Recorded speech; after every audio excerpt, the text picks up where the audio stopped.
Valid card అండి, normal card. Hello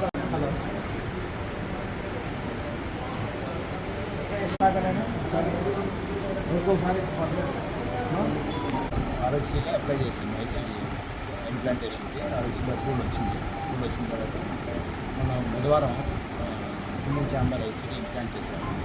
ఈ device cost అంటే ఆర్ఎక్సీలో ఇచ్చిన కాస్ట్ 4 lakhs ప్యాకేజ్ ఉంటుంది. ఆర్ఎక్సీలో అంటే ఉచితంగానే చేశాను. పేషెంట్ స్టేబుల్గా ఉన్నాడు, కానీ ఇది టెంపరీ వైద్యమే. గుండె బాగా బలహీనంగా ఉండడం వల్ల ప్రస్తుతానికి ఇబ్బంది రాకుండా ఉండడానికి చేశాను.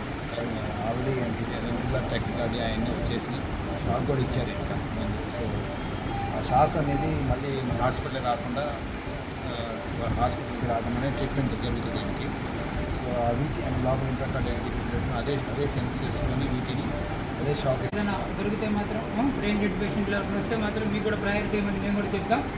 ఏదైనా కూడా వాళ్ళు జీవనదానంలో ట్రస్ట్ ఉంటుంది, ఆ ట్రస్ట్ వాళ్ళు మేము ప్రవీణ్ గారిని అడగని చేస్తారు.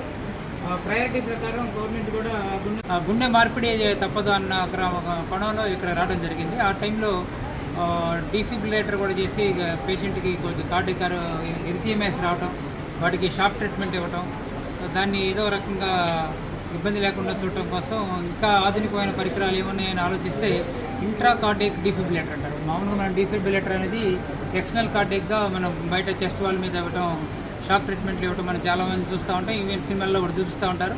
అలాంటిది షాక్ ట్రీట్మెంట్ అనేది ఎక్కడైనా కూడా ఒక కార్డియాలజీ సెటప్ లేకపోతే ఒక ఐసీయూ సెటప్లోనే ఉంటుంది, కానీ ఇంటి దగ్గర ఉండదు. బట్ ఇది ఆనందకి మాత్రం డైలేటెడ్ కార్డియోమయోపతి అనే ఒక జబ్బుతో గుండె వీక్ అయిపోయి గుండె ఫెయిల్యూర్కి వెళ్ళిపోయి గుండె ఫంక్షన్ దెబ్బతిని కేవలం 20% ఈఎఫ్తోనే వచ్చినట్టున్నారు. దానికి ఇంట్రా కార్డియక్ డిఫిబ్రిలేటర్ అంటే ఒక షాక్ ట్రీట్మెంట్ ఇచ్చే డివైస్ని గుండె లోపలే పెట్టేసేసి చిన్న బ్యాటరీ పెట్టేసి ఆ బ్యాటరీ ద్వారా షాక్ ట్రీట్మెంట్ ఇవ్వడం అనేది ఇంట్రా కార్డియక్ డిఫిబ్రిలేటర్ అంటారు. అలాంటిది ఆధునికమైన పరికరంగా మనం తీసుకోవాల్సిన అవసరం ఉంది. అది సింగిల్ ఛాంబర్ డిఫిబ్రిలేటర్ కూడా ఉంటాయి, 2 ఛానల్ కూడా కొన్నిసార్లు ఉంటాయి. మనం కామన్గా తెలిసింది పేస్ మేకర్ అనేది మాత్రం చాలామంది తెలుసు, కానీ డిఫిబ్రిలేటర్ గురించి చాలా తక్కువ మంది తెలుసు. చాలా తక్కువ మందికి ఈ అరుదైన ఆపరేషన్ జరుగుతూ ఉంటుంది, ఎందుకంటే చాలా కాస్ట్లీ. తను పుష్కల ఖరీదైన వైద్యం ఎక్కడ చేసుకోవాలని వాళ్ళు ఎక్కని మెట్టు దిగని మెట్టు లేనట్టు అమలాపురం నుంచి గుంటూరు దాకా తిరగడం జరిగింది. చాలా చోట్ల వెళ్ళారు, చాలా డాక్టర్లు సంప్రదించారు, చాలా కార్పొరేట్ హాస్పిటల్కి వెళ్ళారు, ఇక్కడికి రావడం జరిగింది. నన్ను ఆశ్రయించినప్పుడు ఇది ఎలాగా అన్న దాంట్లో మేము మా కార్డియాలజీ ప్రొఫెసర్ గారిని అడిగాం. ప్రొఫెసర్ మేమైతే మాత్రం యుద్ధమే చేయాల్సి వచ్చింది. దాంట్లో ఆరోగ్యశ్రీ కోఆర్డినేటర్గా ఉన్న ప్రకాష్ గారు కూడా మాకు సహకరించారు. ఆయన కూడా సన్మానం చేసుకొని ఈ డివైస్ ఇవ్వడానికి ఒప్పుకున్నందుకు ముందుగా CEO గారికి అయితే మాత్రం మేము చేతులెత్తి నమస్కరిస్తున్నాం. అలానే కలెక్టర్ గారు కూడా దీనికి అప్రూవల్ ఇచ్చేసి వేయించమని కూడా చెప్పారు. దాదాపు 4 లక్షల ఖరీదైన ఎక్విప్మెంట్ అయితే మాత్రం ఇంట్రా కార్డియక్ డిఫిబ్రిలేటర్ ఆ డివైస్ ఒక్కటే దాదాపు 4 లక్షలు ఖరీదు అవుతుంది. దాన్ని వెయిట్ ప్రొసీజర్ కానీ ఆ డాక్టర్ ఫీజు కానీ అవన్నీ కూడా ప్రైవేట్ హాస్పిటల్ అయితే ఇంకొక 5-6 లక్షలు అయితే కాబట్టి 10 నుంచి 12 లక్షల ఖరీదైన వైద్యం వాళ్ళ గవర్నమెంట్ హాస్పిటల్లో ఉచితంగా ఆరోగ్యశ్రీ ట్రస్ట్ ద్వారా జరిగినందుకు, దాన్ని జరిపించినందుకు, ప్రాసెస్ చేసినందుకు శ్రీకాంత్ గారికి వాళ్ళ టీం అందరికి కూడా ముందుగా మీకు ఇబ్బంది ఉండదు. అట్లని గుండె పూర్తిగా నయమైంది అనుకోవద్దు.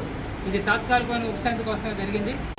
నేను పేషెంట్ ఆనంద్ తరఫున, అర్జున్ గారి తరఫున, మా కార్డియాలజీ డిపార్ట్మెంట్ తరఫున మా గవర్నమెంట్ హాస్పిటల్గా ఉంటుంది.